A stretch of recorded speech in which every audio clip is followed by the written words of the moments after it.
Now, I did see you work your charm on the red carpet. Is that sort of the promo tour and all that interaction with the... Did I work my charm? What I worked on. Did I dazzle? Did I dazzle on the red carpet? I was watching you interacting with your fans, and some of them are pretty intense, I'm assuming. I mean, they really adore you. Are you kidding me? I have to say, last night in Melbourne, it was the nicest group of journalists and fans that I think I've ever experienced. There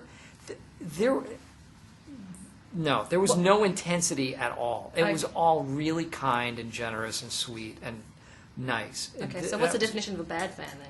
There are, you know what, and it's not like I have that many fans who are like, ooh, I love Steve Carrell. Like, they want a piece of you? No, there aren't really that. I don't really, that's not my world necessarily, but there are some people who do get kind of aggressive. Yeah. And the only time it's weird is when I'm out with my kids. Okay. And when people sort of demand a moment with you and you're doing something with your children. That's the only time that it's a little bit weird. Last night was so lovely. Everybody was great. Now, I will talk about the film, and I have 2 words. Okay. Ryan Gosling, please explain. That was 4 words. Ryan Gosling what? Please explain. Please explain. Ryan Gosling is obviously a very attractive human being, but he is more than meets the eye.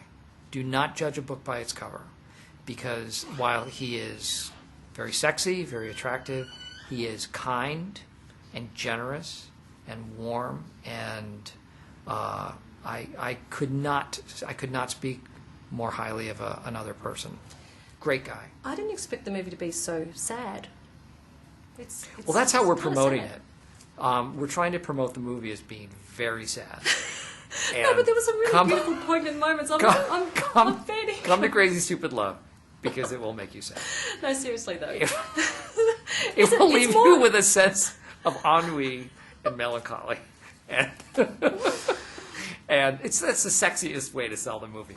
There is definitely an element of that in the movie, and that's, I think, when you have moments like that, it makes the comedic moments that much richer, because it's release. You know, when you are invested in a character or characters, and you care about what's happening to them, it should affect you. It should affect you in both ways. It should tug your heart to a certain extent.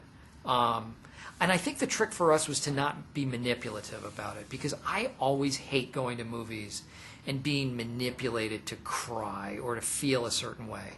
And we didn't want this to feel that way. We wanted this to just engage you, and make you feel however you're going to feel, whether it's to laugh or to feel some sort of emotion, but not to manipulate you into feeling a certain way. And I have to ask a comedian or a comedic actor, what or who makes you laugh?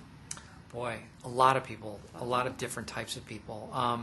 The people that I grew up loving were people like Peter Sellers. I loved Monty Python. I loved Steve Martin and Bill Cosby and George Carlin, Richard Pryor, Eddie Murphy. And, then people like Jim Carrey and Will Ferrell, I think, are hilarious. It's not easy to make people laugh, though, is it?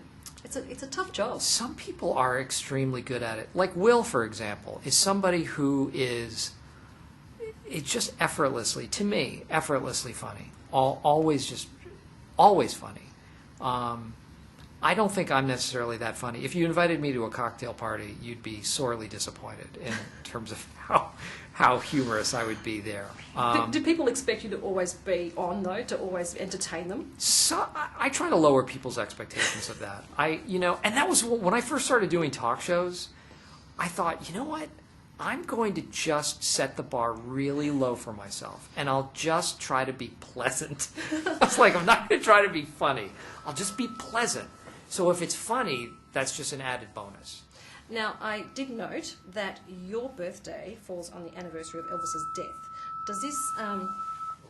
Does this come to mind on your birthday each year, the 16th Yes, of I'm August? always reminded of Elvis's death. It's interesting. My birthday is the anniversary of Elvis's death, and it's also Madonna's birthday. Okay. So my birthday definitely gets lost in the shuffle. My wife usually first celebrates Madonna's birthday, then she celebrates Elvis's death, and then my birthday. Sometimes she forgets my birthday altogether. But next year's your 50th. How are we going to party? I don't know. Come on, My let's start wife planning. just brought that up, Yeah. and I was sort of amazed that it is that number. I don't know. We have to do something fun. What's your definition of a good time? You know what? What we're kind of thinking about doing is going on a little bit of a road trip drive. Maybe drive like up from Southern California up into Northern California, and just the two of us, and like go up into wine country and stay at some nice places and just have a little couples getaway. Oh, that's lovely. I think that'll be what we do. I do want to ask, I get a sense of normality about you, and is it a concerted effort for you? You've got young children to sort of try to make sure that they grow up, in a kind of normal environment? That's really important to me. Yeah, because it's weird when you drive around Los Angeles and there's a poster of your dad or a billboard of your dad in a movie, and then the kids at school say, what's that about? I think it's hard for a 7-year-old to kind of comprehend, and I think what they understand of it is that it's just my job. It doesn't define me. It's not anything more than what I do during the day, and it certainly doesn't make me or them more important than anybody else. And it's just what Dad does for a living. I don't go to an office. I go to a movie set. I'm getting the wind up. I think Sure. that means I've got 30 seconds. Okay. So I'm just going to quickly ask you, with making people laugh, is there anything that's off limits in your mind that you shouldn't sort of broach as a comedic? Yeah, I think there is. I mean, I think some comedians, comedic actors, comics, have no holds barred, and I don't necessarily agree with that. But for me, it's on a case by case basis. I have my own sort of barometer as to what's fair game and what's not, because I think you can cross the line, and when you hurt people, when you really hurt people, I think that's crossing the line. And unless they're people who deserve to be hurt, and I guess that's a judgment call too. But I don't have any problem making fun of racists, so that's fine by me. But when innocent people get hurt because of a joke, I just don't think. I don't know.